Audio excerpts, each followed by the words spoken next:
오늘 거는 같이 읽으려고 그래도 같이 읽기도 힘이 빠져요. 그렇죠? 마지막 구절만 같이 읽자고 했는데 애가 슬픔의 노래이기 때문에 아멘 하기도 참 어디서 아멘 해야 될지도 모르겠는 그런 슬픔이 계속 연속적으로 나옵니다. 이 슬픔을 통해서 우리가 무엇을 볼 수 있느냐. 오늘 미리 말씀드려요. 오늘 설교는 문단 구분도 불명확하고 논리적이지도 않고 결론도 애매할 겁니다. 미리 말씀드렸어요. 설교 듣다가 우리 왜 이래? 이러지 마시고. 왜 그러냐면 이 애타는 애가를 통해서 하다 보니까 그래요. 근데 한 가지는 제가 여러분들에게 심어드리려고 그래요. 오늘은 논리, 명확성 다 필요 없어요. 하나님이 아버지 되심에 대한 명확성만 여러분들이 좀 각인해 주시면 좋겠다라는 생각입니다. 그래서 여러분들의 마음에 정말 하나님이 아버지이시다. 이거 하나 각인하는데 모든 초점을 맞췄기 때문에 논리성 다른 거 없습니다. 근데 여러분들이 진짜 그거를 가져갔었으면 좋겠어요. 왜냐하면 오늘 말씀을 보면 탄식이 벌써 이렇게 나오잖아요. 아버지 없는 고아들이 오며 그 망한 이스라엘이 정말 그 숱한 역사를 반복하다가 죄악을 반복하다가 바벨론으로 포로 잡혀가고 정말로 얻어맞는 모습이 아버지 없는 고아들 같고 은을 주고 물을 마시며 그러니까 이게 되게 절박했을 거예요. 되게 고가로 물을 주고 사 먹어야 되는데 그것도 만만치 않았던 현장이 벌어집니다. 왜 이 말씀이 더 애답냐 하면 하나님이 이스라엘에게 아버지로 오셨잖아요. 그런데 그 아버지를 못 알아보고 거부하다가 얻어맞은 꼴이 이렇다라는 게 너무 안타깝고 이사야 선지자를 통해서 한두 번 선포하셨습니까? 너희 목마른 자들아 물로 나오라. 값없이 주마가 아버지였는데 그 하나님이 제공하시는 마음과 하나님이 하고자 하는 게 다 끊겨가지고 물도 제대로 못 마시는데 마실래도 은을 주고 마셔야 되는 왜 이렇게 되었을까? 너무 슬픈 현실이 보이는 거죠. 여기에서 우리가 찾아야 될 거는 다른 건 아니라 아버지됨을 찾는 겁니다. 여러분 그래서 제가 첫 번째로 여러분께 이 주제와 관련해서 좀 말씀을 드릴 것 중에 하나가 제가 하나님 자존심을 건드렸습니다. 그러니까 벌써 논리성이 없죠. 오늘 설교에는 이 방금 얘기한 거와 이게 무슨 상관이냐. 여러분 저도 하나님을 아버지와 같이 여기지는 않았어요. 그래서 아버지 되신 하나님의 자존심을 굉장히 건드렸구나라는 생각이 들었습니다. 사실 어제 제가 그래도 토요일 저녁만큼은 가족들과 함께 먹으려고 이왕이면은 다 그래도 6시 전에 일 끝내고 토요일 저녁만큼은 집에 들어가서 먹으려고 합니다. 근데 어제는 설교 준비도 그렇고 제 마음도 그렇고 좀 결사각오의 의지에서 설교 준비를 하기 위해서 제가 저녁에 와이프랑 딸에게 카톡을 보냈어요. 오늘은 정말 집중해야 될 시간이 필요하고 정말 내일 하나님의 영광이 선포되면 좋겠어서 먼저 밥 먹어라. 내가 밤 늦게까지 홀로 정말 하나님을 대면하면서 이렇게 준비하다 들어가려고 그런다. 그리고 어제 홀로 사무실에 남아 있었어요. 그래서 한 5시부터 9시까지 4시간을 어느 누구도 방해받지 않는 가운데 홀로 있었는데 좀 슬픔도 있었어요. 내가 먼저 다가가지 않으면 아무도 날 안 찾는구나. 분명히 교회엔 사람 돌아다니는 소리도 있고 막 사람들 많은데 아무도 날 찾지 않았어요. 갑자기 슬퍼지네. 근데 그만큼 온전히 제게 집중하는 시간이 있었어요. 그런데 여러분 능률이 없는 거예요. 그 4시간 동안에 글을 읽어도 글을 읽는 것이 마음에 와닿는 것이 없고 설교 한 페이지를 못 썼어요. 정말 비능률과 비능률을 거듭하다가 괴로움과 괴로움을 거듭하다가 박민근이라는 존재는 시간을 주어도 그 시간을 활용할 능력이 없는 사람이구나라는 자괴감에 확 빠져들면서 9시 되니까 됐어 더 할 거 없어 책 덮고 가는데 왜 이럴까? 왜 나 하나님 앞에 내 설교 준비한다고 남았는데 하나님 왜 이렇게 은혜를 안 주실까라고 하는 순간에 하나님이 저에게 딱 주시는 말씀이 있었습니다. 네가 그렇게 초집중하고 이만큼 자료 쌓아놓고 다 연구하고 한다 할지라도 아버지인 나를 못 알아보고 하면 다 의미 없다. 무슨 말이냐? 하나님이 마치 저에게 이런 말씀을 하시는 것 같았어요. 내가 너한테 편지를 보냈는데 너는 편지의 내용을 보는 게 아니고 편지지가 어떤 종이로 되어 있는지 분석하고 있더라. 이 말이 이해가 되세요? 하나님께서 하나님의 마음을 보여주시려고 편지를 보냈는데 저는 그 편지지의 재질이 뭔지나 분석하고 있었던 거예요. 하나님이 저에게 이렇게 물으시는 것 같았습니다. 너한테는 내가 그냥 분석의 대상이지? 너한테는 내가 네 설교의 재료이지? 나 네 아빠 아니지? 내가 하나님의 자존심을 크게 건드렸구나. 여러분에게 진지하게 물어요. 여러분에게 하나님은 누구예요? 여러분의 기도, 소원, 방편의 재료예요? 여러분의 간증의 재료예요? 아니면 여러분 종교 활동의 재료예요? 아니면 아버지예요? 우리가 이걸 너무 놓치고 있더라고요. 그러면서 제가 가만 생각해 보니까 제가 그동안 해왔던 설교들이 다 마음에 걸리는 거예요. 사무엘상 4장에 이스라엘과 블레셋 설교. 처음부터 교회 나오신 분들은 제가 그 수없이 반복했던 거 기억하실 겁니다. 이스라엘과 블레셋이 싸우죠. 패합니다. 어찌 하나님의 백성이 패할 수 있는가? 언약궤 짊어지고 나가죠. 그런데 언약궤 짊어지고 블레셋과 전쟁하는 2차전에서 몇 배로 더 크게 패배합니다. 이게 뭔가? 왜 하나님의 자녀가 언약궤를 메고 나가는데 지는가? 하나님의 결론은 이거죠. 니네가 언약궤를 메고 나갈 때 아버지로서 나를 메고 나갔느냐, 부적으로 메고 나갔느냐. 너희는 나를 아버지로 여기고 정말 하나님 아버지를 위해 우리가 진격합니다가 아니라 니네 전쟁 이기고 싶어서 부적 취급한 게 니네가 날 대하는 방식 아니었냐? 저는 그 설교하면서 이스라엘만 비판했는데 그게 저인 거예요. 그게 저였어요. 하나님을 아버지로서 정말 그 아버지의 마음을 담아 저는 안 보셔도 됩니다. 아버지 마음 좀 보아주세요라는 설교자였는가? 아니면 나를 뽐내기 위해서 설교의 재료로 아버지를 부적처럼 썼는가? 그 언약궤 메고 나간 이스라엘이 저더라고요. 아버지인 하나님을 부적 취급했어요. 저도 금송아지 사건도 마찬가지예요. 출애굽 모세가 산에 올라가 있는 동안에 하나님 어디 계시냐니까 아론이 금송아지를 만들고 다 같이 섬기죠. 그거를 보면서도 저는 이스라엘을 비난했어요. 그게 저예요. 금송아지로 조작해가지고 여러분 이 금송아지 보세요라고 하면서 아버지인 하나님을 여러분에게 소개하고 아버지인 하나님의 마음을 여러분들에게 전달하고 우리가 다 같이 아버지를 보자라고 하는 게 아니라 휘황찬란한 나의 언변, 논리, 자막, 그림 자료 갖다가 금송아지 만들어서 여러분께 소개했던 게 그동안의 내가 아닌가.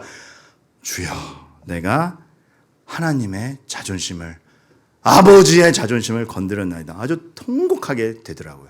그런 마음이니 자료를 쌓아두고 성경을 연구한다 한들 하나님이 내 강연 자료의 재료이지 아버지가 아니었던 겁니다. 그래서 능률이 없었던 것 같아요. 우리가 예배에 나올 때는 어떻습니까? 하나님이, 진지하게 물을게요. 여러분이 정말 교제하는 아버지예요? 아니면 그냥 여러분 종교 활동의 재료예요? 우리 오늘 이거 정말 짚고 넘어가야 됩니다. 제가 감리교 목사님과 한번 논쟁을 한 적이 있어요. 그 하나님의 주권과 예정에 대해서 논쟁을 한 적이 있었는데, 여러분 제가 똑똑하진 않지만 여러분 이게 참 달라요. 똑똑한 것과 말빨은 달라요. 그래서 제가 똑똑하진 않는데 제가 말빨에서 밀릴 스타일입니까? 아닐 스타일입니까? 뭐 어디 가서 말로 뒤지지는 않죠. 그래서 하나를 알아도 10개 아는 척하고 10%만 확신해도 100% 확신하면서 얘기할 수 있는 가증스러운 자가 저인데 논쟁에 아주 최적화되어 있어요. 모르는 게 들어와도 당황하는 속은 고라도 당황하는 표정 안 지고 다 아는 척하고 밀리지 않는 척하고 확신하는 척하고 어디 듣도 보도 못한 근거 끌어와서 가짜인데 진짜인 척 얘기하고. 자, 옛날에 그랬단 얘기입니다. 그 논박에서 아주 압승을 했어요. 압승. 그때 구경하던 동료 목사님들도 많았는데 제가 아주 압도적인 승리를 거두었습니다. 이겼다. 내 말이 맞지. 끝. 근데 끝나고 나니까 너무 압승을 거두니까 그 감리교 목사님한테 좀 미안한 거예요. 그래서 이렇게 티타임 하면서 제가 그 목사님께 여쭸어요. 근데 제가 아까 좀 너무 몰아세웠죠. 제가 좀 예의를 갖췄어야 되는데 무례하게 말한 것도 있죠. 목사님 제가 너무 이렇게 몰아세워서 기분 나쁘지 않으셨어요? 근데 그 감리교 목사님이 이 한마디 딱 하는데 제 마음이 무너졌습니다. 기분 나쁘긴 아버지 얘기하는데 다 즐겁지 뭐. 제가 그 말을 듣자마자 이건 내가 진 게임이다. 이분은 아버지를 변호했고 나는 내 신학을 변호했구나. 여러분 신학은 중요해요. 신학이 있어야 되고 신학이 중심을 잡아야 바른 말씀의 틀에서 해석을 하는 건 맞습니다. 그게 안 중요하다는 건 아닙니다. 근데 어느새 나는 그 신학에 대한 충성도마저도 하나님을 재료로 삼아서 내 말빨 내세우는 내 자랑과 공로로 썼던 겁니다. 근데 저분은 논박에서 졌을진 모르겠어요. 그때 아마 그분의 심정은 그랬을 거예요. 솔로몬의 재판에서도 진짜 엄마가 져주지 않습니까? 그거 아니었을까? 내가 이 정도밖에 안 두는구나. 이분은 아버지를 변호했고 나는 내 이론을 변호했구나. 여러분은 어떠십니까? 여러분이 교회 나와서 확인하는 건 여러분의 이론과 여러분의 가치예요. 하나님이 아버지임을 확신하고 있어요. 여러분이 어디 가서도 뭔가 변호하는 게 이 교회를 변호해요. 이 교회 안에 계신 하나님을 변호해요. 교회의 슬로건을 변호해요. 하나님을 변호해요. 이 교회의 프로그램을 자랑해요. 그 프로그램을 통해서 나타나시는 하나님 아버지를 변호해요. 목사, 여러분이 좋아하는 목사가 있겠죠. 목사를 변호해요? 아니면 목사를 통해서 드러나는 하나님을 변호해요. 하나님이 변호돼야 돼요. 하나님이 살아계셔야 돼요. 하나님이 아버지여야 돼요. 그 주의 설교자가 누군지 기억 안 나도 돼요. 근데 하나님이 아버지인 거는 내가 기억해야 돼요. 그날의 성경 구절이 생각 안 날 수 있어요. 근데 내가 아버지를 만나고 왔다는 기억이 돼야 돼요. 우리에게 그런 뜨거움과 아버지에 대한 확신이 정말 있습니까? 전 정말 되짚어 물어보고 싶었어요. 이번 주간이 사실은 종교개혁 주간입니다. 10월 마지막 날이 종교개혁의 그 출발점이 되었던 날이기 때문에 많은 교회들이 그걸 기억할 거예요. 근데 여러분, 종교개혁하면 그 출발점에서 여러분 유명한 사람 누구 기억납니까? 일단 루터가 기억나죠. 사실 저는 루터가 많은 오해를 받고 있다라고 생각해요. 그러니까 루터의 가장 대표적인 게 믿음에 대한 강조죠. 그 당시 부패했던 로마 카톨릭에 딱 반대돼서 믿음으로만, 그래서 믿음으로 구원받는다라는 그 교리를 명백히 한, 그래서 믿음으로써 구원받는다, 이신칭의 교리의 대표주자가 루터였습니다. 근데 오해받는 지점 중에 하나는 뭐냐면 믿음만 강조하다 보니까 행위와 인간의 삶에 대해서 너무 도외시했다. 상대적으로 인간의 행위에 대해서 너무 강조 안 하다 보니까 믿음만 강조해서 실천을 도외시했다라는 비판을 막 받고, 그냥 고작이라 그래서 죄송합니다. 고작은 아니지만 그냥 그 교리를 지켜낸 신학조로서만 이해되는데, 여러분 그렇지 않습니다. 그렇지 않습니다. 그가 위대한 신학자였다가 아니라 전 이렇게 평가하고 싶어요. 루터는 하나님 아버지를 만나고 싶어서 안달났던 사람일 뿐이에요. 하나님 아버지를 제대로 만나고 싶은데 가리고 있는 게 너무 많으니까 그 가리운 거 다 치우고, 하나님 만나려면 십자가가 필요한데 십자가만 붙들려고 하다가 그거 방해하는 사람과 싸우다 보니 그렇게 된 것이지, 그는 교수요, 신학자요, 어떤 로마 카톨릭과 부패한 로마 카톨릭과 맞서 싸운 개혁가다 이거 아니고 아버지 하나님을 아버지라 부르고 싶었던 애타는 자녀임을 우리가 알아야 됩니다. 루터가 그래서 믿음을 강조하다 보니까 갈라디아서를 굉장히 귀중하게 여겼어요. 믿음에 대한, 그렇지 않습니까? 그래서 갈라디아서 강해를 그 목숨의 위협을 받아가면서 일평생 2번 주석서를 내요. 대단하죠. 종교개혁을 일으키자마자 한 번, 그리고 죽기 직전에 한 번, 2번을 쓰는데, 그거를 읽어보면은 이런 게 나와요. 그러니까 오해받는 지점도 있어요. 교황제도, 이교도들의 종교들, 모든 종교의식, 모든 행함과 공로들은 다 사라져야 된다, 이렇게 얘기하니까 여봐 얘는 한쪽으로 치우쳤어. 믿음만 너무 강조하다가, 아니 그래도 실천과 행함이 있긴 있어야 될 거 아니야. 교회에도 예식이 필요한데 이런 건 너무 도외시해서 믿음을 강조한 건 땡큐인데 너는 너무 한쪽으로 치우쳤어라는 비판을 받습니다. 근데 루터의 글을 읽다 보면 왔다 갔다 해요. 모든 행함과 공로들은 사라져야 한다. 근데 나도 금식이나 다른 어떠한 실천을 저주받을 것인 듯이 거부하진 않는다. 거부하자는 거야, 말자는 거야. 모르겠죠? 여러분, 루터가 지금 설명하고 싶은 건 교리, 규칙을 딱 정해서 이건 돼, 이건 안 돼를 정하는 게 아니고, 지금 우리가 하고 있는 게 하나님 아버지를 보냐라는 겁니다. 보냐는. 금식이 네 자랑, 네 공로로서 금식이냐? 금식을 해서라도 아버지를 만나고 싶은 금식이냐? 내가 하나님을 만나기 위해서 내가 다 할 능력이 없어서 그리스도를 의지합니다, 아버지요 도와주십시오 금식이라면 그런 행함은 나도 한다. 근데 니네들 다 나 몇 끼 굶었어로 자랑하고 다니지 않느냐? 그리스도가 있어야 될 자리에, 하나님 아버지를 불러야 될 자리에 우리가 서 있지 않냐? 그거 반대한다요. 그래서 그러나 이러한 실천들로 말미암아 그리스도의 피가 가려진다면 난 다 거부한다, 이거죠. 무조건 거부하고 로마 카톨릭 다 미워, 이거 아니고 그리스도의 피를 가리는 자라면 나는 누구라도 거부한다 입니다. 왜요? 그리스도의 피가 없으면 아버지를 못 찾아가니까. 루터는요 막 개혁 운동을 한 게 아니고 아빠 찾으러 가다가 그거 방해하는 거 다 치워버린 겁니다. 이 아빠를 만나려면 그리스도 없이는 도대체가 내가 만날 수가 없는데 그리스도 붙잡다가 그리스도 말고 딴 거 내미는 거야.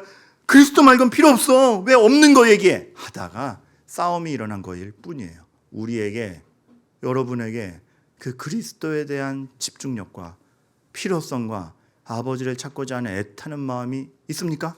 물어보고 싶은 거예요. 아니면 하나님이란 존재는 지금 이 시대 우리에게 그냥 내 종교 활동의 재료일 뿐이에요. 오늘 좋은 말씀 묵상하자의 재료예요. 그 정도 재료는 이소부화에서도 찾을 수 있습니다. 우리 하나님 그렇게 만들고 있는 거 아닙니까? 그래서 루터가 얘기해요. 그리고 그리스도를 통해서 하나님은 우리를 향한 호의와 자비를 공언하셨다. 그리스도 없이는 하나님의 의로움에 죄인인 나는 재판받을 수밖에 없는데 내가 선행을 수만 가지를 해도 그것이 하나님의 의를 만족시킬 수도 없고 선행을 수백 개 하면은 수백 개 선행한 나를 자랑하는 게 난데 나의 선행에서 무슨 선한 것이 나올 수 있겠느냐. 그리스도가 내 죄값을 사해주지 않냐고 날 바꿔놓지 않으면 나는 하나님께 호의와 자비를 받을 능력이 없는데 하나님이 그를 공헌해 주셨다. 그리스도 안에서 우리는 하나님의 분노하신 감독자와 재판관이 아니라 정말 로마서에서 말씀했듯이 하나님의 의가 죄인에게는 의로운 재판장이 나타나면 아이고 죽었다 해야 되는데 복음이라고 할 수 있는 것이 하나님의 의가 그리스도로 말미암아 나를 의롭게 만드는 의인이 아우 감사하다. 그래서 드디어 그리스도를 통해서 자비롭고 따뜻하고 친절한 아버지라는 것을 본다 이거죠. 이겁니다. 여러분이 교회에 와서 그리스도를 찾을 수밖에 없고 모든 울부짖음 가운데 그리스도가 있으면 그래도 하나님이 자비롭고 따뜻하고 친절한 아버지라는 것을 보고 가십니까? 교회 모든 프로그램, 예배 모든 걸 통해서 이걸 보고 가십니까? 아니면 내 소원 성취됐다. 아이고 서비스 잘 받았네. 정도에서 만족하고 가십니까? 우리가 이것을 봐야 됩니다. 그러니 루터는 그 유명한 말, 이게 루터 자서전의 제목이기도 하죠. 막 로마 카톨릭 지도권들이 보론스웨이라는 곳에서 한꺼번에 몰려들어가지고 한 명 딱 세워놓고 너 네가 말하고 네가 질문한 거 취소하지 않으면 죽여버린다 그랬는데 루터가 담백하게 대답해요. 아니 죽이든 말든 간에 성경에 써있는 그 그리스도로 말미암아 내가 아버지라 부를 수 있는 게 써있는데 이거 바꿀 게 어딨냐. 아니 내가 내 아빠 찾았는데 뭘 바꾸라고 하느냐. 난 그냥 여기 서 있겠다. 죽이려면 죽여라가 된 거죠. Here I stand. 우리들의 마음이 그러한가.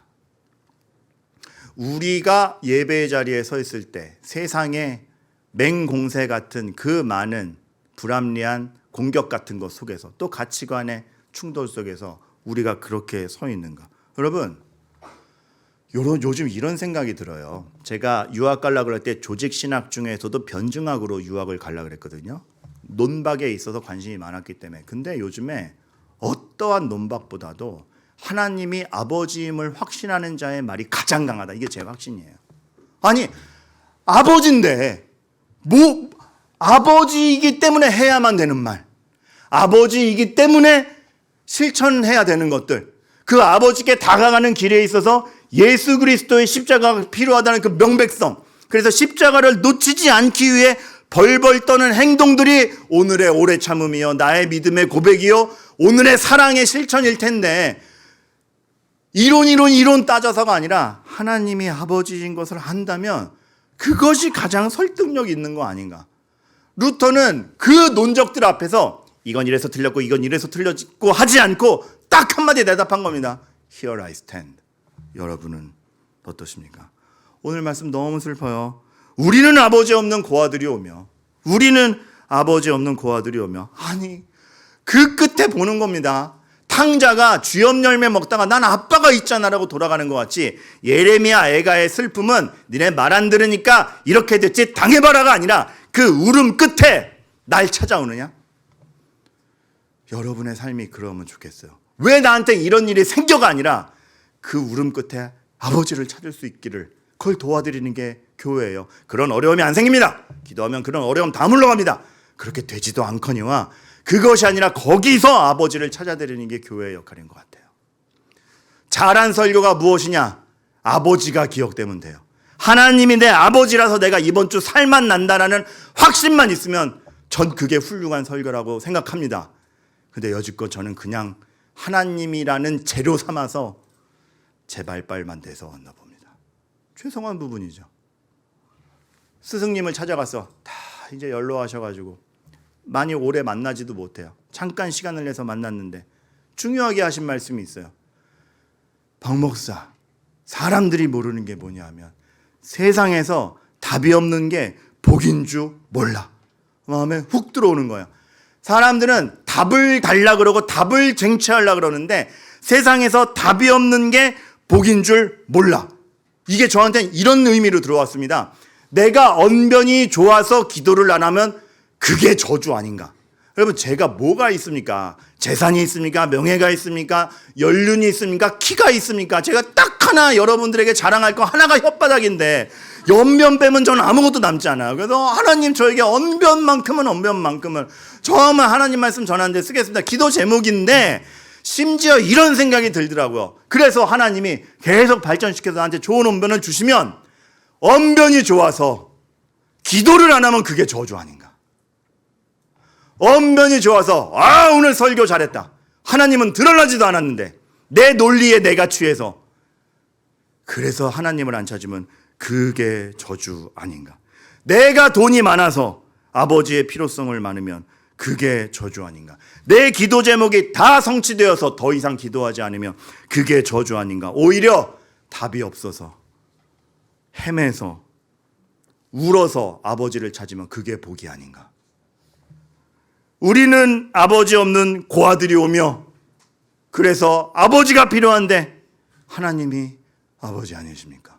돌아가면 받아주실 겁니까? 그렇다라고 하는 게 예레미야 애가에 녹아있는 울음과 기다리는 아버지의 음성인 겁니다. 존 오웬이라고 있습니다. 청교도의 황태자라고 불리는 아주 유명한 정말 당대의 천재 중에 천재예요. 존 오웬이 11명의 자녀가 있습니다. 너무 다복하죠. 근데 여러분 11명의 자녀가 있는데 10명이 어릴 때 병들어서 죽어요. 그러니까 그거를 계속 맛봤어야 되는 사람이에요. 사모님도 먼저 돌아가세요. 그리고 마지막 딸이라도 너무 행복하게 해주고 싶어서 결혼을 시켰는데 가정이 불화가 많았어요. 그래서 한 번은 집에 와서 쉬어라. 그래서 친정에 와서 쉬어라. 딸 집에다 데려놓고 쉬게 하는데 하필이면 집에 온 사이에 동네에서 돌았던 폐렴에 걸려서 마지막 딸도 죽어요. 11명이 과연 복이었는가?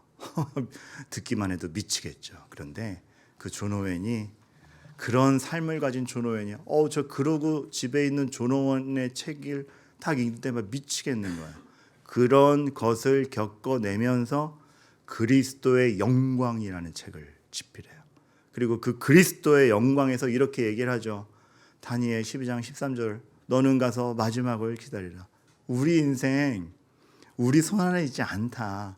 우리가 책임질 수 없다. 내 손에 다 잡히지 않고 우리는 남의 일이 아니라 내일로서 죽음을 매일매일 연습해야 된다. 마지막을 기다리는 연습을 실감나게 매일매일 해야 되고 그런데 그 연습이 비극이 아닌 게 거기가 끝이 아니고 나를 잡아주시는 아버지 하나님과 예수 그리스도가 있기 때문에 그거를 확인해 가면서 그리스도의 영광이라고 하는 거예요. 아니 예수 그리스도께서도 이 땅의 십자가 사역을 마무리하시면서 내 영혼을 아버지의 손에 부탁하나이다라고 예수 그리스도께서 이러한 기도의 본을 보여주시고 당신께서도 성부 하나님께 의탁했는데 내가 뭐라고 내 인생 내가 책임지는 척하면서 손을 안 내밀어. 이 모든 슬픔 중에 내 손이 다 닿지 못하는 중에 아버지께 의탁합니다. 이거 가는 거죠. 내가 내 자식 다 훌륭하게 키워서 내가 잘했다 모자람이 없다 그래서 하나님의 손에 부탁할 줄 몰랐으면 그게 저주가 아닌가. 나는 아버지가 필요합니다. 내 손이 닿지 않는 곳이 있습니다. 내 자녀인데 내 손이 닿지 않고 옆에 지키고 서도 죽더이다. 아버지 하나님께 의탁하지 아니할 수 없는 게 우리 인생입니다라고 고백해가는 것이 우리의 믿음이 아닌가. 믿음은 여러분의 실력 증명하는 게 아니라 나에겐 아버지가 너무 필요합니다를 피력하는 겁니다. 우리도 그렇지 않아요? 여러분 자녀가 여러분 손에 다 닿아요? 컨트롤 안 될 때가 얼마나 많아. 여러분의 인생이 여러분 손으로 다 컨트롤 돼요? 얼마나 이게 손이 미치지 못하는 것이 얼마나 많이 등장을 해요. 예수 그리스도도 맡기셨어요. 기도의 본을 보이시면서 아버지의 손에 부탁하나이다. 이거 하러 오는 겁니다. 교회는 이거 하러 오는 겁니다. 아무리 훌륭한 목사가 있어도 여러분의 삶을 쫓아다니지 못하고 책임지지 못해요. 근데 아버지 저 성도를 위해서 역사하여 주십시오. 울며 불며 기도할 수 있는 거죠. 기도란 그저 종교 활동이 아니고 그 하나님 아버지를 인정하는 겁니다. 우리가 그럴 수 있기를 정말 바라고, 여러분의 괴리와 무능함 속에서 좌절하지 마시고 의탁하는 게 뭔지를, 아버지가 있잖아. 아버지가 있잖아.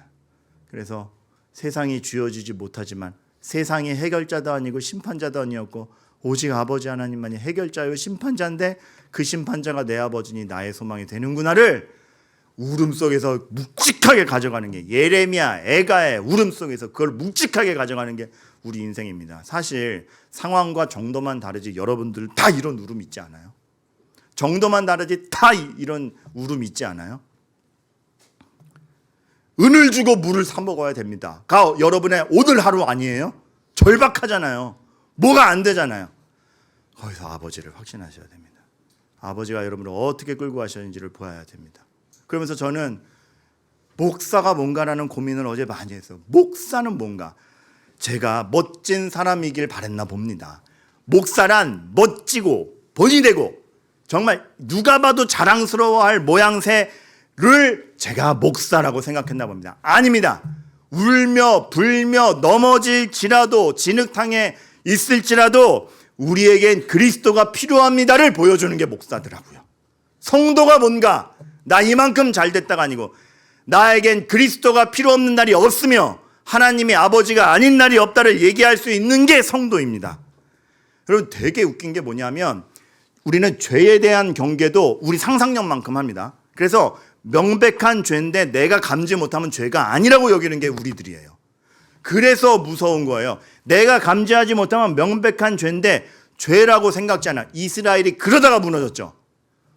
산당 왜 안 치워? 우린 그런데 그들은 왜 치워? 죄인 줄 모르는 거예요. 상상력이 그만큼 안 가는 거예요. 하나님이 아버지이심을 감지하지 못할 때 그 아버지가 뭘 싫어하는지 모르기 때문에 나한테 괜찮으면 괜찮은, 죄에 대한 경계를 하지 않는 하나님은 그 얄팍한 상상력 다 깨부수는 겁니다. 우리 인생을 통해서. 이스라엘이 강대국이 못 되고 남의 나라 잡혀갔다가 문제가 아니라 예루살렘 성전이 깨진단 말인가. 상상력 다 깨서 너희의 죄가 무엇인지를 분명히 봐라. 포로로 갈지언정 죄가 뭔지를 보고 니네 상상력이 얼마나 틀렸는지를 보고 하나님이 누구인지를 봐라. 그래서 거기서 터지는 울음. 우리는 아버지 없는 고아와 같습니다. 아버지가 필요합니다. 그래 돌아와라. 이거 하는, 우리 인생 통해서도 그렇게 하는 거야. 아주 여러분의 상상력을 깨부숴 버릴 겁니다. 그래서 이것도 죄였어, 이것도 죄였어. 정말 나락에 빠진 다음에 보는, 내가 이 정도밖에 안 됐구나 해서 이 정도뿐이 안 되니 하나님을 의지해야겠다. 여러분 감당할 일까지만 하면 내 모난 성격이 드러나지 않습니다. 감당할 일까지만 싹 하면 내 모난 성격이 드러나지 않아요. 그런데 이런 말씀하시는 분들한테 제가 냉정한 답변 드리는 거 경험하신 분들이 있고요. 목사님 제가 결혼 전에는 정말 괜찮은 사람이었는데요. 결혼하고 화가 나요. 아니요. 죄송합니다. 화가 원래 있었는데 결혼 전엔 감당할 만 했다가 결혼 후에 감당 못할 현실들이 오니까 있었던 게 이제 발출된 겁니다. 지금 째려보신 분들 많았어요. 왜 결혼이 어렵냐? 연애는 감당할 만큼만 놀다가 자기 집에 가잖아요. 결혼은 좋으나 싫으나 오늘 아프나 안 아프나 지키고 앉았어야 되잖아요. 책임져야 되고 졸려오나 안 졸려오나 애가 깨면 일어나야 되고 내 실력 이상의 감당할 만한 것 이상이 벅차오르니까 그동안 드러나지 않았던 인격이 메우지 못하는 거 화가 메우는 겁니다. 그래서 알죠. 뭐가? 우리에겐 은혜가 필요하다. 그리스도가 필요하다. 내 실력으로 안 된다. 베드로가 배운 게 그거였잖아요. 다 주를 버릴지라도 나는 버리지 않겠나이다. 감당 못할 위기가 오니까 당장 저주하죠. 내가 주를 사랑하는 줄 주께서 아시나이다. 주님이 필요합니다. 은혜가 필요합니다. 여러분, 그렇게 하나님이 우리 삶 몰고 가기 때문에 우리 삶이 그렇게 벅찬 겁니다. 근데 그게 복인 줄 아세요? 왜요? 아버지를 알아가는 것이기 때문에 그렇습니다. 근데 이 죄에 대한 상상력이 깨진다는 것은 선의에 대한 상상력도 넓어진다는 뜻이 돼요. 하나님 아버지를 보고 나의 죄의 상상력을 깨고 나 이 정도밖에 안 되는 사람이야를 본 다음에 내 실력으로 내 인생을 책임지지 못합니다. 존 오웬처럼 팔을 벌려 그리스도가 필요합니다라고 할 때 하나님 아버지를 만나게 될 때 어느 누군가에 대해서도 저 사람도 그리스도의 피가 묻고 하나님을 만나면 내 상상 이상으로 커질 수 있다. 그래서 하나님 아버지를 제대로 만나면 어울릴 만한 사람만 사랑하는 사람이 아니라 원수도 사랑하는 경지에 이르게 되는 것입니다. 하나님이 공연히 그 계명을 주신 것이 아니라 참되게 그럴 수 있으니까. 그리고 그렇게 되도록 하나님의 아버지로서 보듬어 가실 거니까. 그러니 오래 참아라, 견뎌라, 기도해라, 감사해라 나오는 거죠. 기도하는 우리가 교회임을 그저 많이 하세요 이게 아니고 아버지이기 때문에 아버지 없으면 나 안 되는데요. 그래서 기도하는 우리 교회이기를. 우리 교회가 딴 걸로 증명되는 게 아니라 하나님 아버지를 부르짖는 그 절박함에 예레미야 애가가 곳곳에서 터져 나오는데 아버지를 아버지 되게 하기에 교회임을, 아버지를 아는 우리가 교회임을. 모든 훈련 프로그램에서 딴 거 드러나는 게 아니라 아버지임이 드러나기를. 그러니까 여러분 앞으로 이제 우리 교회도 역사를 반복해가면 그런 게 있을 텐데 그런 거 없는 겁니다. 어머 훈련 담임 목사님한테 했을 때 저 부럽다. 그런 거 없는 거예요. 누가 하든 아버지만 드러나면 되는 거예요. 물론 제가 하는 게 훨씬 재밌긴 합니다. 근데 중요한 건 그게 아니에요. 아버지가 드러나면 돼요. 여러분이 그리스도를 만나면 돼요. 모든 프로그램, 모든 주일학교, 우리의 애씀에서 그리스도가 선명해지는 교회이기를. 그리고 오늘 이 모든 이야기가 공허하게 들릴 아직 믿음 없는 여러분들에게도 이해됩니다. 아직 하나님의 실제도 확신하지 못하는데 아버지됨을 확신하라 그러면 오늘 제가 내내 해온 설교가 얼마나 공허하겠습니까? 그런데 그거 너무 이해됩니다. 하지만 제가 여러분들을 설득하지는 않을 겁니다. 설득되지도 않기 때문에 그렇습니다. 다만 그러나 여러분들이 우리가 뭘 보는지를 함께 바라봐 주시고 이 자리에 함께 하실 때 전 분명히 오리라 생각하며 기도하는 시간이 있습니다. 뭐냐 하면 제가 아이를 가질 때 그 느낌을 잊을 수가 없어요. 딱 출산해서 안았을 때 그때 난 아빠다, 얜 딸이다. 그거는 설득이 아니었습니다. 안는 순간 보장이에요. 난 아빠다, 얜 딸이다. 아버지됨과 자식됨이 설득과 설명과 합리적 사고를 거쳐서 아니고 그냥 아는 겁니다. 근데 너무나 확실해요. 그 날을 주실 것을 기도할게요. 그러니까 공허한 소리 갖고 갑갑해도 한번 나와 보시기 바랍니다. 물론 하나님께서는 성경 말씀을 주심으로 이성적으로 설득해 가시고 기다려 주시고 납득하는 시간도 주실 것인데 그거보다 훨씬 강력한 아버지가 아버지됨으로 끌어안아 주시는 시간이 인생 중에 분명히 있을 거니까 그 어떤 설득보다도 센 그날을 함께 해주세요. 기도할 테니까. 제 설교를 보고 이제 가끔 요즘 제 설교 영상이 이렇게 하면서 아유 우리 방송팀과 쇼츠팀이 너무 잘해줘서 고마워요. 그로 인해서 돌아오는 사람도 많고. 근데 관심의 빈도가 커질 때는 비난의 빈도도 같이 커집니다. 그거에 우리가 굴할 거 아니고 그건 제 숙제로 여기고 있는데요.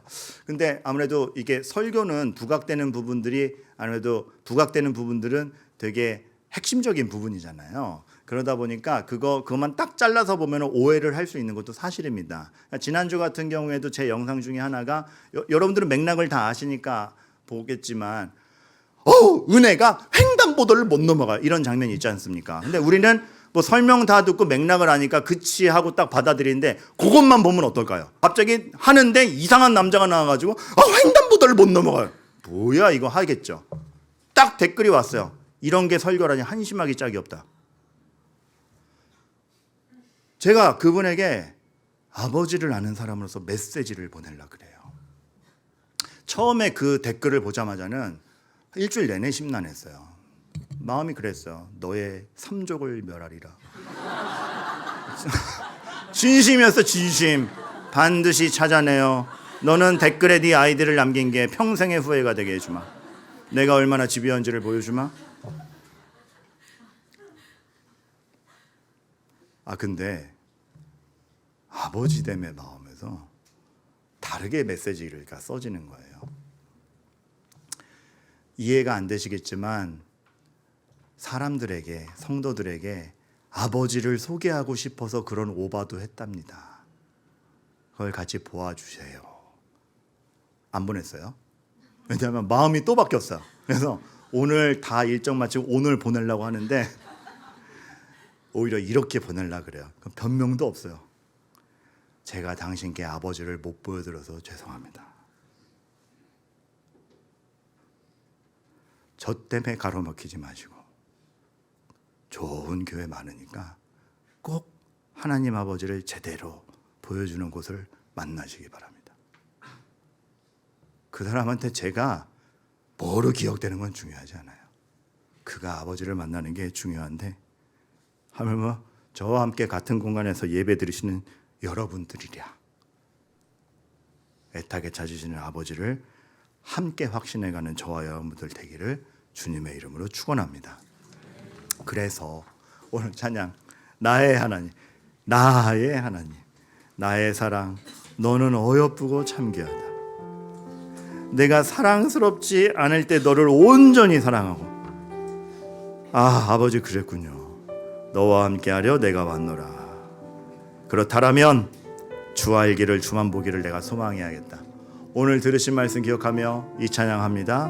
나의 하나님, 나의 사랑.